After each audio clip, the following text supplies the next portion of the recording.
Fala pessoal, tudo bem? Olha, vamos fazer o seguinte, né? Tudo bem, eu sempre faço análises muito aqui de Belo Horizonte, Minas Gerais, e análises conjunturais de votos, de eleição do país. Mas, a pedido, me falaram, Leandro, como é que está a coisa lá de São Paulo, né? Então, olha, utilizando os dados do Datafolha, se fosse hoje, quem venceria de repente as eleições? Eu vou trazer para vocês aqui alguns números bem legais, uma análise bem legal. Calma aí, daqui uns minutinhos a gente volta e eu falo para vocês um pouco sobre esse cenário que está descortinando aí em São Paulo.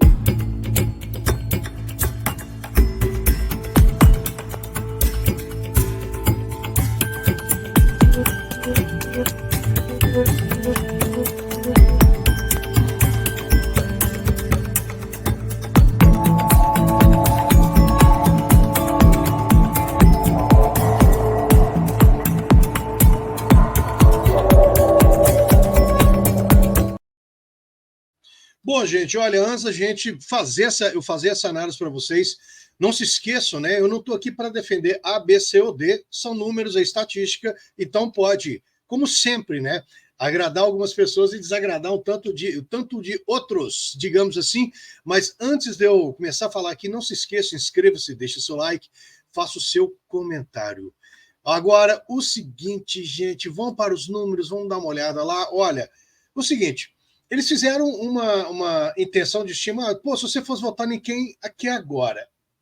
Basicamente, o Guilherme Boulos, ele continuaria ali mais ou menos em primeiro lugar no voto estimulado, mas ele teve um aumento de apenas um ponto percentual. Em compensação, Pablo Marçal, ele teve um aumento de 7 pontos percentuais.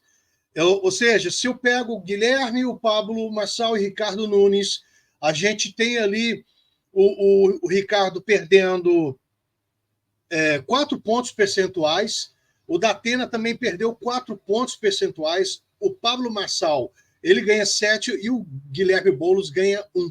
Eu posso falar rapidamente aqui para vocês que o que eu tenho aqui de números aqui, o Ricardo e o Datena perderam seus votos para tanto o Pablo Marçal como para o Boulos. Mas se eu fizer uma análise mais contundente aqui ainda, 90% desses votos eles foram transferidos para o Pablo Marçal, tá legal? Agora, eu trabalho muito quando eu faço análise de votos de eleição, eu gosto muito de fazer uma coisa chamada de detratores. O que são detratores?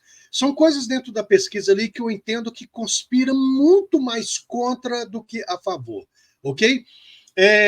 Dois detratores desses números de hoje que são sim, absurdos. Primeiro, existe aí em torno de 48% de pessoas que ainda nem sabem quem vai votar. Então você tem um número muito alto, um número bastante considerável de pessoas que podem fazer toda a diferença na eleição.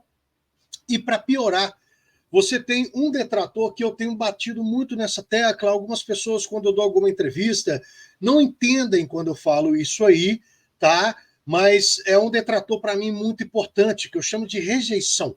A rejeição é aquela coisa que, de repente, eu faço uma pergunta ali, tá limpando os óculos aqui, pedir, né, gente? Eu faço uma pergunta para você e falo o seguinte: em quem você vai votar? Aí você responde: eu não sei. Eu não sei em quem eu vou votar. Mas você responde muito rápido, você fala, em quem você nunca votaria? Em fulano de tal.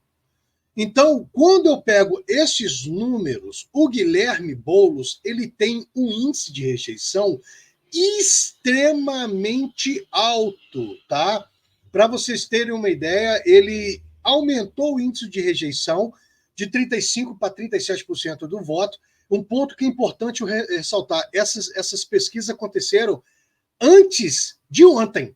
Ontem, com aquela situação envolvendo o hino nacional, eu particularmente acredito que esses números vão aumentar contra o Guilherme Boulos. Tá legal? O Pablo Marçal, se por um lado ele cresceu muito, muito, muito, ele também tem um índice de rejeição muito alto. Então, ele tem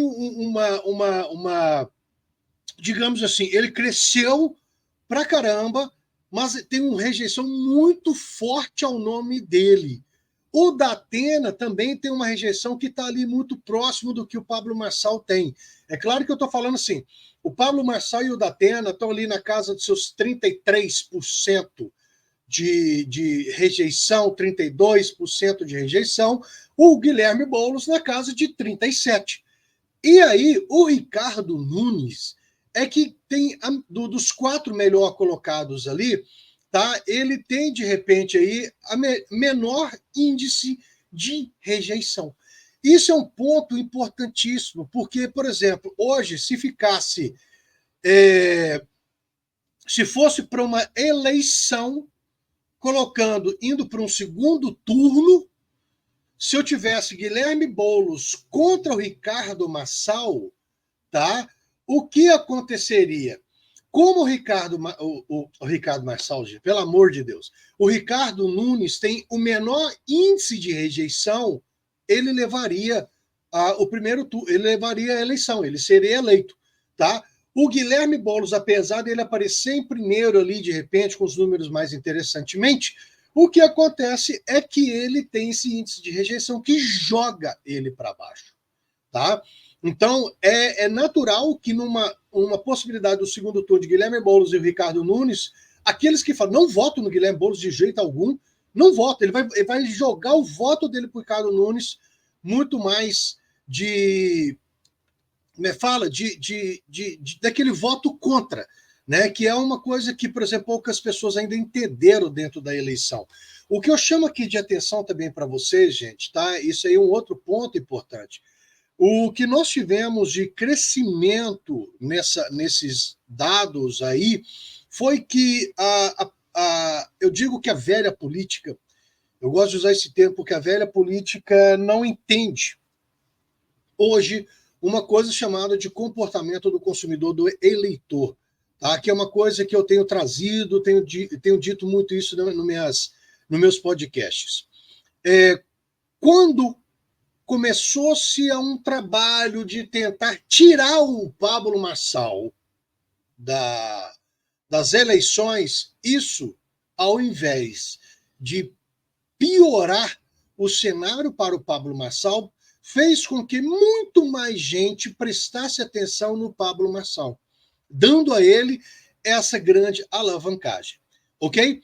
E São Paulo, aparentemente, com os dados de hoje, nós teremos um segundo turno ali brigando entre a esquerda, representada pelo Guilherme Boulos, ou Pablo Marçal, ou Ricardo Nunes, tá? É um cenário que eu tenho dito que mostra, por favor, gente, espero que vocês entendam essa colocação minha, o quanto que a direita é burra no Brasil. Porque está o Ricardo Nunes batendo no Pablo Marçal, etc. e tal, quando os dois deveriam unir e descer o sarrafo para tirar o Guilherme Boulos da possibilidade de ir para um segundo turno. Mas isso aí não sou eu que determino, apenas eu estou colocando uma conjecturação, uma possibilidade, uma hipótese. Tá legal? Eu não tinha feito até então, nunca tinha feito uma análise da cidade de São Paulo, mas está aí para você. Se você curtiu, deixa o seu like. Se você acha que eu deveria esperar mais uma próxima, eu faço a próxima também, mesmo porque eu quero realmente entender quais vão ser as consequências para o Guilherme Boulos com o que aconteceu ontem. Porque a repercussão nas mídias sociais não foi nem um tanto quanto positiva. Tá legal? Até o próximo. E tem dúvida? Vai falando, a gente vai fazendo sempre aqui a análise. Opinião sem medo, inscreva-se, deixe seu like, faça seu comentário.